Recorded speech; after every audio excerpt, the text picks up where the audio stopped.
Bonsoir tout le monde. Aujourd'hui, on va parler de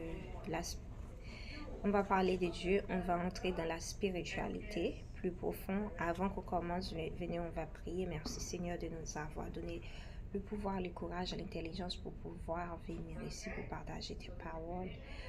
Dieu, prendre tout ce qui est négatif à l'intérieur de nous, Seigneur, change-leur en positif. Je te demande, Seigneur, de me protéger, de me guider et de prendre au-dessous de ma bouche, de mon cœur, de tout ce qui m'accompagne.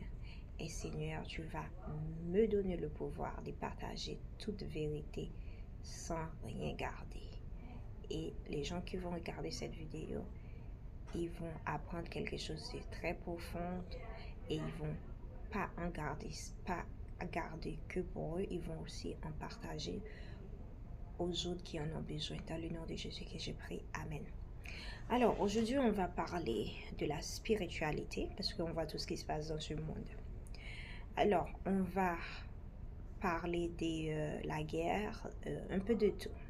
Venez, on va en Apocalypse 20, à propos d'Apocalypse 20, où il est écrit, je vis les âmes de ceux qui avaient été décapités à cause de leur témoignage pour Jésus et à cause de la parole de Dieu. Cela montre que les enfants de Dieu peuvent faire face à la persécution pour avoir dit la vérité.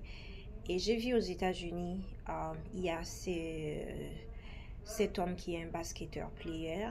Il a décidé de partager la parole de Dieu.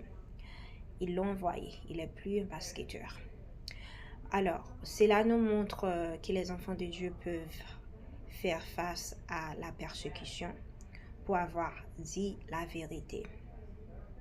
Car lorsque tu connais réellement la vérité, tu ne peux plus rester perdu à courir après des illusions dans ce monde brisé, comme la drogue, l'alcool, les relations sexuelles immorales ou le fait de